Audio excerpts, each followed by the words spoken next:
Okay, Hare Krishna. Okay, so a brief recap of the verses we covered yesterday. Yesterday we covered from text 37 to 40. Here in text 37, Mother Kunti, she's expressing that feeling of when somebody who is so dear to us is departing, is going somewhere else. Hmm?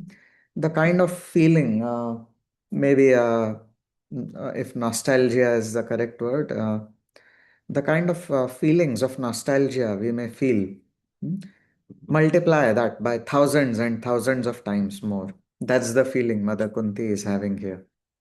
Hmm. And then Mata Kunti in text 38, she says, just like when a living entity passes away, the name and fame associated with that body is lost, right? It's gone. Like, for example, most living entities are forgotten right after their death. After their death, they may be remembered for maybe a few days, and then after a few months, again, the people stop talking about that person. Then after a few years, rarely does anybody talk. Like, say, for example, do we even remember uh, who are no, our own, say, great grandparents? How often do we think of them? Rarely. uh, Grandparents, we may think a little bit more. Parents, we may think a little more. And us, ourselves, we are mostly absorbed in ourselves. Huh? Isn't it? So, uh, but yeah, we can see this fact around that after the death of a living entity, most living entities are forgotten. They are forgotten right away, very quickly. But there are some other living entities who have more fame. Like, for example, Gandhiji. What fame he has. All Indian rupee notes have his picture. Hmm. But still, the irony about fame is that the person is himself not there to enjoy that fame. Gandhiji may be in some other body somewhere. He was a nice man, probably he must be in some human form somewhere. But he is not enjoying that fame right now. Okay, I'm just calling him a nice man, but it doesn't mean he can be seen as a spiritual guru. Uh, yes, he was pious, but some of his statements about Lord Krishna show his ignorance of spirituality. So we certainly cannot take him as a guru, as a spiritual guru. He was a politician, a pious politician. So we respect him that way. Okay, but anyways, yeah. So, uh, yeah, Mother Kunti, she's showing her deep knowledge here. She's a simple mother and a grandmother, and now a great grandmother as well, because Parikshit is about to be born. But yet she has such deep wisdom. Hmm?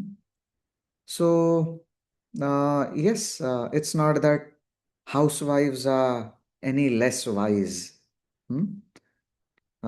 Yes, ultimately, somebody who is attached to Krishna can be much wiser than anybody who may be working in some big corporate firm. But yeah, they are caught up with the temporary. Hmm. So, Mother Kunti, she's a simple housewife. Um, And she is showing such wisdom in these prayers. Okay, so yes, such deep wisdom she is sharing here. Hmm. And in this same verse, she is showing uh, her utter dependence on Krishna. That, oh my dear Lord Krishna, without you, yeah, all the fame and all our fame and our activities, they are meaningless. Hmm? And then, in the next verse 39, our kingdom is now marked by the impressions of your feet, and therefore it appears beautiful. But when you leave, it will no longer be. Our kingdom will become meaningless for us. Hmm?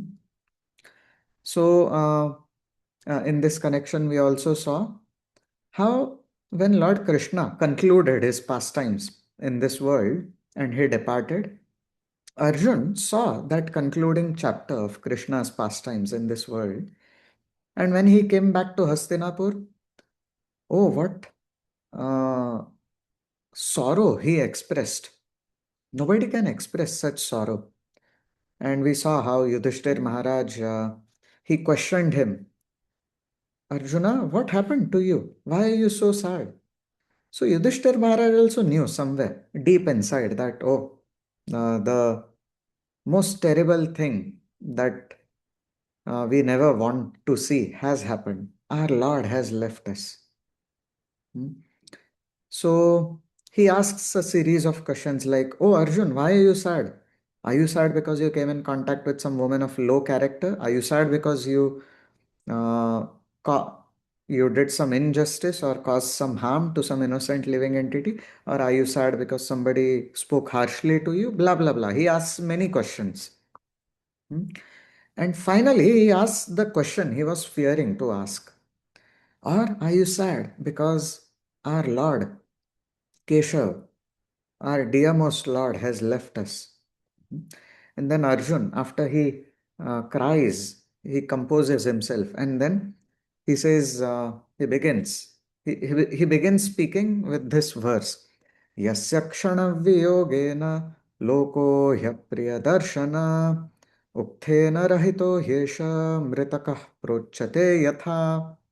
Yasya kshana viyogena, he whose separation, kshana viyogena, even for a moment, renders all the worlds void and zero, and meaningless, just like dead bodies.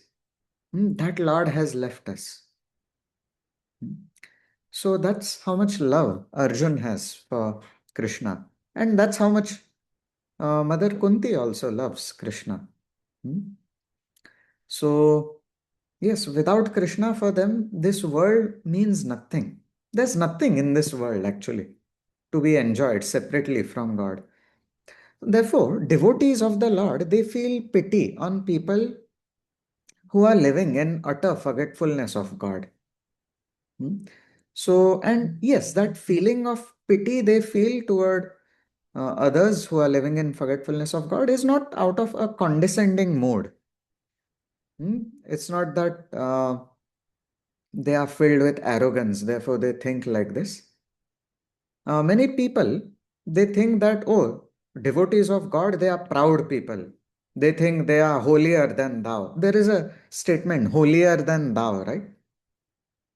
It comes from the English language, and it has its roots in Christianity. So, yes, no doubt, there are preachers who may be condescending, uh, and yeah, so this small phrase, holier than thou, it makes sense.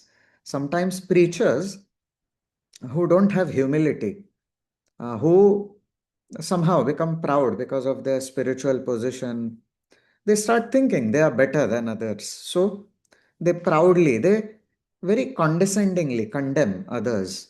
Hmm? So yes, but most people, they think that all spiritualists must be like this. Hmm? But no, a genuine spiritualist, a true lover of God, a true lover of Krishna, while feeling pity for those who have no love for Krishna, he or she is also not condescending. They rather think, oh, all these living entities who are my brothers and sisters, they are suffering in forgetfulness of God, in forgetfulness of Krishna. Let me do something to serve them. Hmm? And yeah, I'm somehow so fortunate that I have received this wonderful process of Krishna consciousness. Let me share it with them so that they also become fortunate. And they share Krishna consciousness in a humble spirit, in the spirit of serving. So, a true preacher's spirit is, if a true preacher thinks like this: if by stepping upon me, somebody can go closer to God, I'm happy to offer my shoulders to be stepped upon. Hmm? If by mistreating me, somebody can go closer to God, then I'm happy to offer myself to be mistreated. Hmm? That's the spirit of a genuine preacher. So, a genuine preacher is a compassionate well-wisher of all living entities. Such a genuine preacher cannot have condescension, cannot have that arrogance which leads to condescension. Hmm? So, yes, pure devotees, they certainly do feel pity for other living entities who are living in forgetfulness of God. But in that feeling of pity toward suffering souls, there's no feeling of condescension. Hmm? Condescension as in, I am better than you, holier than thou. Hmm?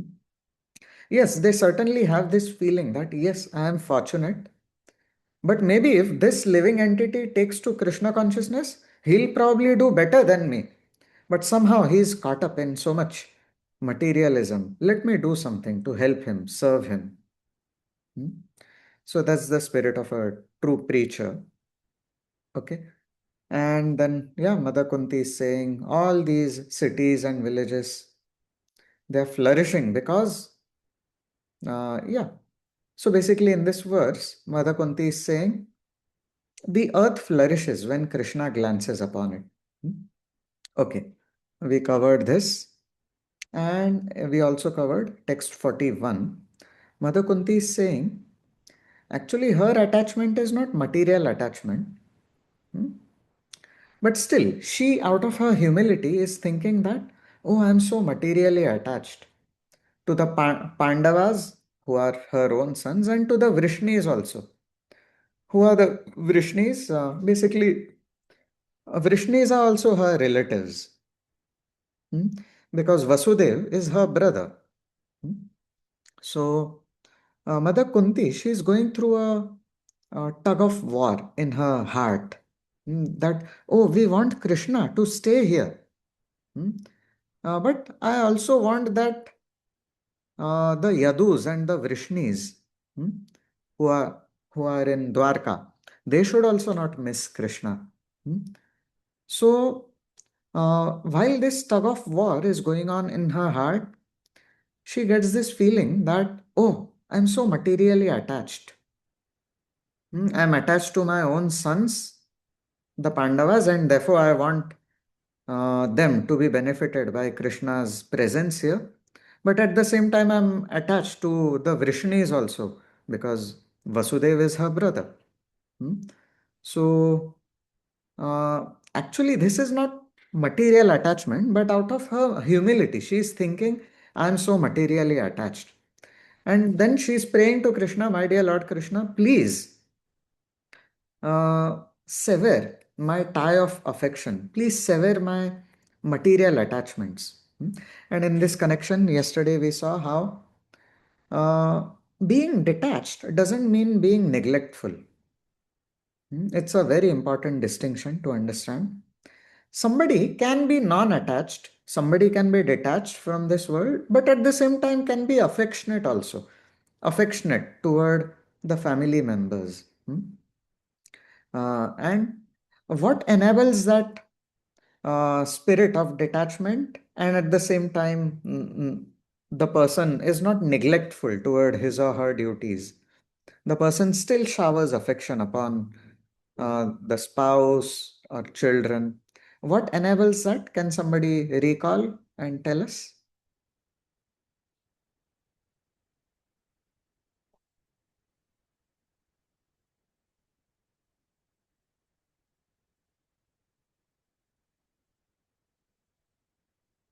Oh, there was a point we discussed Can yesterday. you repeat the question, Prabhuji? I didn't hear the last Yeah. line.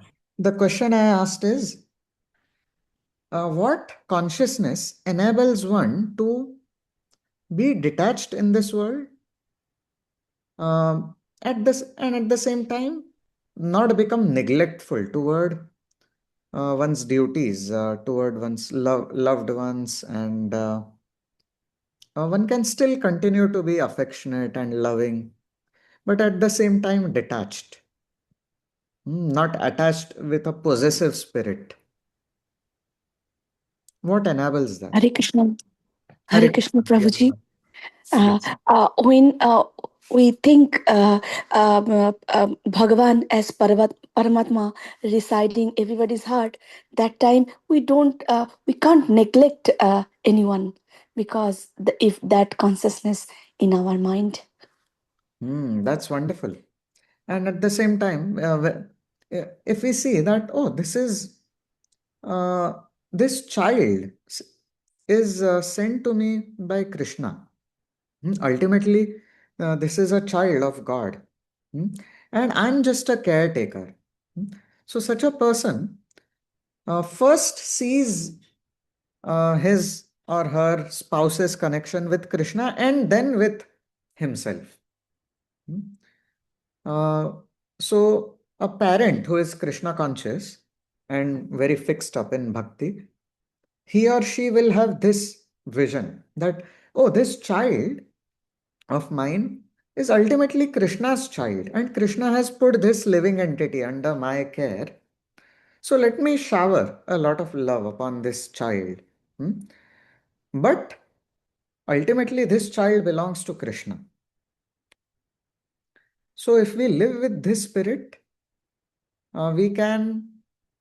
This is free. This spirit is free from material attachment. Hmm. This is a spiritual vision. Hmm. So, but many people think that, oh, if I become spiritual, I'll become neglectful toward my family. I'll love them lesser. No, not like that. One becomes all the more loving. When one starts loving Krishna, one starts loving all living entities, in fact. And uh, there's one amazing analogy I heard from my spiritual teacher, His Grace Radhesham Prabhu. Yeah, I think I heard in one of his lectures. Just like when, say, a baby is born or a small child, a little grown up child, how we look at that child and we comment, no, he looks just like his mother. His facial structure looks like his mother, and his eyes are like his father. When we look at a child, we are reminded of the parents' features, right? Isn't it? How many of you have experienced this phenomenon? Hmm? Please feel free to raise your hands. Yeah, pretty much all of us. We have seen this phenomena. When we look at a child, we are reminded about the parents. So, in a similar way, somebody who has a spiritual vision, somebody who is fixed in practicing Krishna consciousness, has this vision. When he or she looks at any living entity, he is reminded of Krishna. Oh, this living entity looks like Krishna. Now, what does look like Krishna mean? It needs deeper explanation. When we dive deeper into these verses, we'll dive into this. But a living entity is like a tiny spark of God is like the complete fire. We are like a tiny spark from that fire. Or another analogy is God is like the complete ocean. We are like a drop from it. So we are qualitatively one with God. We are also conscious beings who think, feel, will. Similarly, the Supreme Lord is also a conscious being who has feelings, who thinks, who wills. In fact, he is the most sentient and conscious being. Any apathy, any love we feel toward the Lord, he immediately notices it. Any small, even a small service we do toward the Lord, he notices it. But at the same time, even our apathy, our indifference toward the Lord, that also He notices. Hmm? So, yes, let us try to become attached to the Lord, and let us try to conquer, rise above, give up this apathy or indifference toward the Lord. Most of us living entities, unfortunately, we live in such shameless forgetfulness of God. Hmm? Sorry, it may sound heavy, but yeah, our forgetfulness of God, of Krishna, is utter shamelessness. Hmm? Okay. Thank you, dear living and dear devotees. Sorry. Okay. So, um, yes, somebody who loves the Lord, in fact, loves all living entities, and definitely uh, wife, children, and other loved ones, he will definitely love such uh, living entities who are close to him. Hmm? So, of course, in the name of loving all living entities, it doesn't mean we give our bank password to all the living entities around. Hmm? It doesn't mean we distribute our wealth among everyone and not give even a penny to our own uh, spouse or children. No, definitely, spouse and children, they are natural recipients of our affection, and naturally, all our assets are given to them. But at the same time, at least this sentiment of seeing all living entities with this vision that, oh, all living entities are ultimately dear to Krishna. Hmm? So, yes, that is the spirit of detachment, or yeah, this is a platform of freedom from material attachment. Hmm? Okay, now texts 42, 43, 44. Let's read through them. Would somebody like to read? Praveen Prabhu, Jagannathan Prabhu, Pavitra Mataji. Would any one of you like to go ahead? Sure, Prabhuji. Sure. 42, right? O Lord of Madhu, as the Ganges forever flows to the sea without hindrance, let my attraction be constantly drawn unto you without being diverted to anyone else. Yeah, 43. this is such a beautiful verse. Just like a river, this is one of the memorization verses. त्वयि मे नन्य विषया मतेर्मधुपते सकृत् रतिम उद्वहता दद्धा Gange वौघम उदन्वती. Hmm? O Lord of Madhu, just like Ganga flows toward the ocean, right? Or any river for that matter. And now, when a river is flowing, so many hindrances come in its path. But still, the river doesn't stop there. Hey, okay, so many obstacles. Okay, let me stop it now. Let me stop flowing. The river doesn't do that. Similarly, we as aspiring devotees, hmm, uh, if we constantly strive that no matter what obstacles come our way, whether job goes away or whether there's a big fight at home or whatever may happen, come what may, or even if we get afflicted with some terminal disease and we are about to die soon, let anything happen.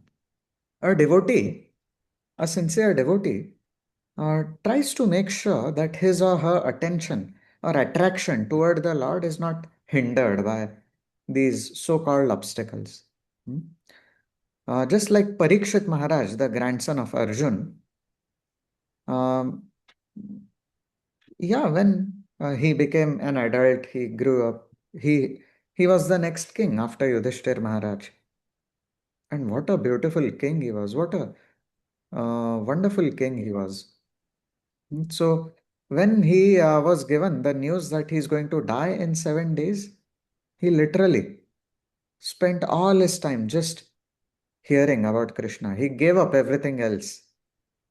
He passed down the kingdom to his son Janmejay, and he just sat on the bank of Ganga hearing Bhagavatam. Hmm. So, yes, no matter what obstacles come in our lives, let us strive to always keep going toward Krishna. Hmm. And this verse is such an inspiration for us. We can also pray to the Lord like this. My dear Lord, may my attraction toward you keep on growing day by day.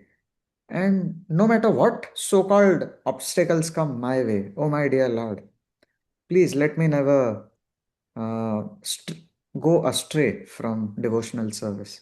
Hmm. Okay. Next verse, Praveen Prabhu, you want to continue? Yeah. O Krishna, O friend of Arjuna, O chief amongst the descendants of Vrishni, you are the destroyer of those political parties which are disturbing elements on this earth. Your prowess never deteriorates. You are the proprietor of the transcendental abode, and you descend to relieve the distresses of the cows, the brahmanas, and the devotees. You possess all mystic powers, and you are the preceptor of the entire universe. You are the Almighty God, and I offer you my respectful obeisances. Yeah, so here again, some of the glorification she offered earlier, she is repeating here. Krishna, he descends for multiple purposes. Hmm. And you are the proprietor of the transcendental abode. Hmm. A transcendental abode, what it is? The spiritual world. We will talk more about it in some of the future classes. And yeah, the Lord descends to relieve the distress of innocent living entities and attract them toward Him. Hmm. And you possess all powers. There's Krishna's glory, his power is unlimited. We cannot even fathom. And he is the preceptor of the entire universe. He is the teacher of all living entities. Hmm. You are the Almighty God, and I offer you my respectful obeisances. Okay. Next verse. With this, the prayers of Queen Kunti end here. Praveen Prabhu, you want to read Yeah. this? Yes, Prabhuji. Suta Goswami said, the Lord, thus hearing the prayers of Kunti Devi, composed in choice words for his glorification, mildly smiled. That smile was as enchanting as his mystic power. Yeah. How wonderful is the smile of the Lord? It's worth meditating upon. In Bhagavatam, in the third canto, there's a specific glorification of the Lord's smile, and in multiple other places. But one of the memorization verses, it goes like this: Hasam Harera Vanata Khila Lokativra Shokashrusagar Vishoshanamatyudaram Sammohanaya Rachitum Nijamaya Bhrumandalam Munikrite Makaradhvajasya. So, two things are being glorified in this verse. The Lord's smile in the first half of the verse, Hasam Harer means the smile of Lord Hari. Avanata, Akhila Loka Tivra, Shoka. Hmm? It dries up uh, the ocean of grief of all living entities. Akhil Loka Tivra Shokash Shoka Ashru Sagar. Hmm? The Ashru Sagar of all living entities. In this entire creation, all living entities are going through so many kinds of challenges and miseries and difficulties. So this verse is comparing the sum accumulation of all living entities suffering as an ocean. Shok Ashru Sagar. Shokashru Sagar Vishoshanam dries up. Atyudaram. Hmm. So such a smile of the Lord is Ati Udar, is so generous, is so wonderful. Hmm. So yes, how wonderful is the smile of the Lord. Even before he began speaking the Bhagavad Gita, the instructions of Bhagavad Gita he began speaking, he begins from 2.11. In verse 2.10, Sanjay speaks. Sanjay is narrating what's happening on the battlefield of Kurukshetra to Dhritarashtra. So Sanjay says to Dhritarashtra, Tam uvacha ऋषिकेशः प्रहसन्निव Bharat सेनयोरुभयोर्मध्ये विषीदन्तम् idam vachah. So at that time, smiling amidst both the armies, Lord Rishikesh, Lord Krishna, spoke the following words to the grief stricken Arjuna. Hmm. So, yes, and from the next verse onward, Lord Krishna's instructions in the Bhagavad Gita, they begin. So, yeah, verse 2.10 in Bhagavad Gita talks about Krishna's smile. Before he begins speaking the Bhagavad Gita, he has a beautiful smile on his face. So, how wonderful and magnanimous is the Lord's smile. Okay, so we will end here for today. Now, tomorrow onward, tomorrow, sorry, we don't have because we have some programs tomorrow. We have His Holiness Niranjan Swami Maharaj. Uh, he'll be giving a talk at the temple. We can send you the invite for that. So, tomorrow we will not have our session. We would highly encourage everyone to come to the temple. And yeah, even before Niranjan Maharaj's program at the temple, there is another program, home program, where Gaurang Prabhu is giving the talk. Maybe we can share that invite as well, if somebody would like to come there as well. Hmm. Okay, so we will end here. Would anyone, sorry for going over time. Now we will open for reflections. Anybody who would like to share any reflections, what you learned from today? Um, yeah, sharing reflections really helps us solidify our understanding. Hmm. So maybe first we can give a chance to whoever is in hurry and would like to leave sooner. Maybe Rachna Mataji, if you have to put kids to sleep first, you may feel free to go ahead.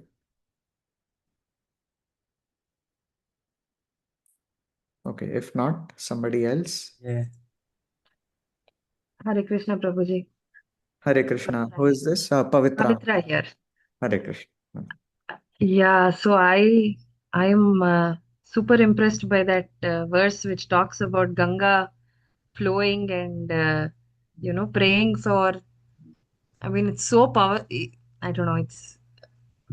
It's so powerful. The prayer, the comparison of wanting it to flow like Ganga. It is beautiful. Very very eye-opening. Yeah, Yeah, indeed. that was, I think, that was the main thing today that touched me a lot. Thank you. Thank you. Yeah, that verse is meant to inspire us to practice bhakti without getting deviated or without getting distracted by anything that may happen in our samsar as we are going through, as we are walking through this difficult samsar. Okay, thank you, Mother. Anybody else? I can go next. Sure, So sure. in one of the verses before, Kunti Mataji asked about, give us those calamities again and again, so we can always think about you. Similarly, in 41, she's like asking, sever my tie of affection for my children, for my kinsmen and other stuff.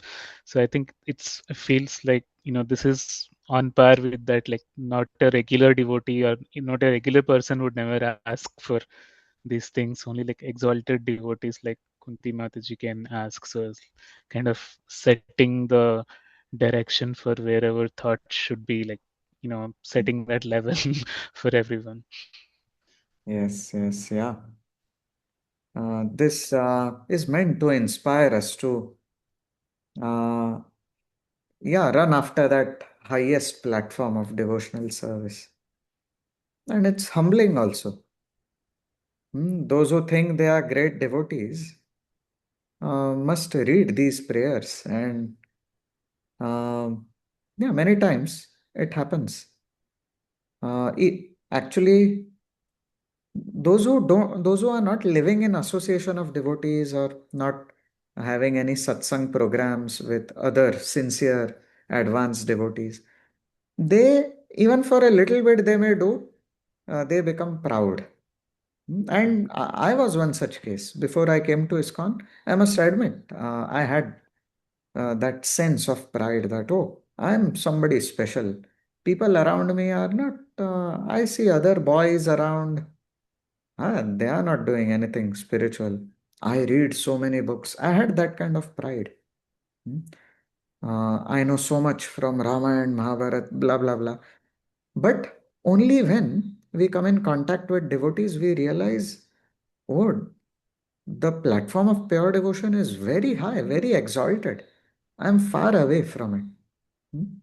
And in fact, the ironical and the amazing thing about pure devotion is that the more we advance, the more we become humble. Isn't it amazing? So, um, yeah, there's one ironical fact in this world. All living entities think themselves great, except those who are actually great. Hmm. Yes, humility pleases the Lord. And how did I come to this point about humility and what was the point you were sharing, Prabhu? That exalted devotees like Kunti Mataji can ask such things, but regular devotees would never think of even Ah, thinking about yes. that kind of things. Yeah. Right, right. Yeah. So reading such prayers is meant to humble us as well. And yeah, it's meant to push us toward that higher platform of devotion. It's meant to take us out of our complacency. Complacency that, oh, I'm a nice Hindu, I'm a nice Krishna devotee. I go to uh, the temple every Janmashtami, I go. Every Hindu festival I celebrate. Fine, but what progress have we made in devotion by just officially calling ourselves Hindus? Or and in fact, most religious practitioners are on this platform of pious materialism. Hmm. And that pious materialism causes a lot of complacency. It doesn't allow us to uh, hanker for the higher. It doesn't allow us to access the higher realms. Okay. Thank you, Praveen Prabhu. Hare Krishna. Thank you, Prabhuji. One more thing to remember, you just said pious materialism causes complacency. I think you need to write that down somewhere. Yeah, yeah. It's a, yeah. Once I remember one of my relatives, he was, yeah, actually, 2, 3 years ago, I was he- very determined not to marry at all. Hmm. And I wanted to dedicate my life, become a brahmachari. But based on my mentor's guidance later on, I decided to enter Grihastha ashram and we got married last year. So, 2 or 3 years ago, one of my relatives, he was somehow trying to convince me very hard that, hey, you should get married, man. You should get married, beta. So, in that connection, yeah, now people make many such statements that संसार में रह के ही भक्ति करनी है. Basically, they don't appreciate that there is a path of brahmacharya or sannyas, which is a glorious path. Hmm. So, yeah, there are many people, especially people on the platform of pious materialism. They think that, oh, nobody should become a brahmachari or sannyasi. Nobody should fully dedicate their life to the Lord. Hmm. Everyone should do samsar, do prapanch. That's the word. Uh, Especially in Maharashtra, in Marathi, relatives who have tried convincing me in the past, they have used this kind of terminology. Everyone should do prapanch, and only then, and pursue bhakti while doing prapanch. As if prapanch means signing up for worldly duties, basically. Hmm. So, yeah, so as if prapanch is higher than service to the Lord. So, one of my relatives who was trying to convince me, he literally at one point, while I was smiling and nodding my head, and I was wherever possible giving some arguments that, uh, yeah, bhakti is a glorious path. And I was telling him that I'm not saying marrying is wrong, grihastha ashram is also a bona fide path, but brahmacharya is a glorious path actually, the path of full dedication to the Lord. And I think the same way even right now. Hmm? And I bow down to all those who are brahmacharis and who have fully dedicated their lives. Yes, there may be people who are misusing their uh, dress of renunciation, but it doesn't mean everyone is is an imposter. Hmm? So, anyways, that particular relative had even said to me, uh, "Yeah, look at us. Don't we do bhakti?" Hmm?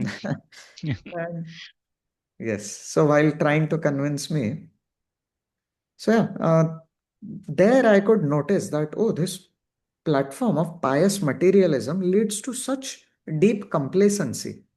Hmm. I certainly know that that relative is not practicing bhakti at all, but they are pious. But still, when they talk as if, yeah, when I shared with you the comment he made. Hmm, don't we practice bhakti? We also do bhakti. Hmm. So, yeah, sorry for that long explanation. No, thanks for sharing, Prabhuji. It was very enlightening. Anybody else? Praveen Sharma Prabhu, you want to go ahead? Hope you uh, could take something from today's discussion, or did you find it too heavy? Hmm? Hare Krishna. Hare Krishna. I would say this was actually very enlightening session. And yes, I was waiting when I would be getting chance to join. But yes, so today was the day, and I would really like all of those saying what Mata Kunti has said of them. Yes, I highly like the verse which is more towards like the bhakti the related to the Ganges, which was like 42, I guess. Yes, 42. Yeah. Yes. So that I grew up in the mountains. So I know how it feels to be connected to nature from Wow. childhood. Oh, that's so nice. So after reading this, I literally went straight to my childhood and like how easy it was, how pure soul we were. And here by using the name of Mata Ganges is basically we want to purify ourselves, and via that path we want to come to you, God, Krishna. So I like that very much, and especially it's saying flows to the sea without hindrances. So if we will go by that with pure soul, definitely there will be no any hindrances. So yes, and I pray to Krishna, me also be like that, and everybody, all of the devotees be like that. That's what I felt from it. Hare Krishna. Thank you. Thank you so much, Praveen Prabhu. Okay, it has been a long session. Anybody else would like to share any reflection before we end? Um, Whoever is with the name iPhone or Piali Mataji, if you want to quickly share some reflection. Hare Krishna Prabhuji, Pranam. Hare Krishna. Just one thing I also feel in my life when we are very happy, when life is going good, nothing is bothering in family, job, kids. So we don't even pay gratitude, don't even say thank you to God. When we are in trouble, that time we remember. Not only that, that time, oh, Sunday we have to go to temple, or Sunday fest means lecture, we'll go we'll go to temple, or any home program we'll try to go, or if Maharaj visits Boston temple, we'll try to go. But when we are in trouble, anyway, it is bothering, our life is not going okay, that time only. So it is Kunti Maharani is 100% saying truth. We are in trouble, Vipadasya tasya sampatti. It is true, when we are in trouble we remember. And another thing also, Prabhuji, that you are talking about humility. The difference between humility and um, low self confidence, inferiority complex, is really hard to understand. Sometimes it coming in our mind, but it is humility or our inferiority complex. Because when we go to temple, oh, we are seeing the devotees. Oh my God, is devotees are, it feels everyone is pure devotee. They are following four regulative principles. They are doing chanting. If I think my chanting is very hard for me, I can't focus. I can't. It's just very hard for me, Prabhuji. So yeah, I can see it's a huge difference. So the uh, the temple devotees are 60 round, doesn't matter to them. They are doing and they are following four regulative principles. But for me, chanting is very hard. Not only that, um, in Ekadashi day also, I am thinking, oh, when Ekadashi will finish, I will break my fast. That kind of thoughts also coming, Prabhuji. Hmm. Thank you for that honest confession. Yeah, certainly, chanting may feel difficult. Uh, but the point of chanting is, even if our mind wanders away, even if our mind wants the freedom not to chant, when we chant, we are making some sacrifice for Lord Krishna. Hmm? And that is pleasing to the Lord. So, chanting is a very powerful form of sadhana. And that is one of the inspirations we can draw from this verse, the 42, where Mother Kunti is saying, just like the Ganga constantly flows toward the ocean, may no obstacle block me from uh, serving you, from worshipping you. Hmm? So, similarly, our mood is one of our biggest enemies. When we Yes. think that, oh, I will chant only when I have the mood, that means we are doing moody bhakti. Mm. So, yeah, that is a sort of transactional bhakti. Hmm? But when we make some firm resolve that no matter what, even if my mind troubles me, even if I don't have the mood, I will chant. Hmm? So then that means we are trying to follow this, uh, the spirit of this verse 42, which Mother Kunti speaks. And yeah, when we see devotees who are practicing more sincerely than us, that was one of the points you mentioned. Uh, yeah, we can certainly feel, oh, these devotees are so fortunate, so wonderful. Hmm, they are certainly higher than me. So, yeah, we can think like this. Let me derive some inspiration from them so that I can also do well in bhakti. Rather than feeling any inferiority complex, oh, I am good for nothing. They are so nice. Actually, in inferiority complex, also, there is self centeredness that I am good for nothing. I. Hmm? So inferiority complex is also based on self-centeredness, but humility is based on, in humility, our focus is Krishna's greatness. In inferiority complex, our focus is I, and we may, because we are attached to being big, anything that doesn't go well in life makes us feel we are small, and yeah, then we start feeling inferiority complex. So yeah, the feeling of humility, when we see other devotees practicing nicely, we can certainly pay our respects to them, try to derive inspiration from them. Hmm? And Krishna appreciates such humility. But yeah, inferiority complex is unhealthy for us. Oh, I'm good for nothing. I cannot do what they are doing. So these kind of thoughts, they block us from making spiritual progress. Hmm. Okay. Okay, we can end here. Thank you, everyone. Thank you, Sorry, Prabhuji. it was a long session. I hope that does some justice to Yes, the yes, nice Prabhuji. points you brought up, Piyali Mataji. Yes. Okay, thank you. Hare Hare Krishna, Krishna. everyone. Hare Krishna. Thank Hare you so Krishna. much. Hare Krishna, Prabhuji. Hare Krishna. Tomorrow we'll take a break. And again on Monday. Uh, or maybe Sunday also we could do. Let's see, depending on how many of us are available.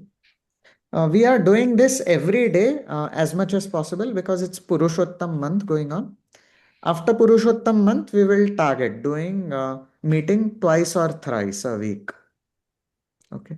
But in Purushottam month, it's very auspicious to be constantly absorbed in spiritual activities. Hmm. And I hope everyone is taking some time every day to chant Hare Krishna. Hmm. It's the main sadhana given to us by Lord Krishna himself in this Kali Yuga. Hmm. So, yes, please take chanting of the holy names very seriously. Hmm. And I admit, many times I am also not in the mood to chant, but I have to push myself to chant. Hmm. And then I later feel happy with my decision to have pushed myself. Hmm. Because chanting is certainly very purifying, very uplifting. Hmm. Okay. Thank you, everyone. Hare Krishna. Hare Hare Krishna. Krishna. Hare Krishna. Krishna.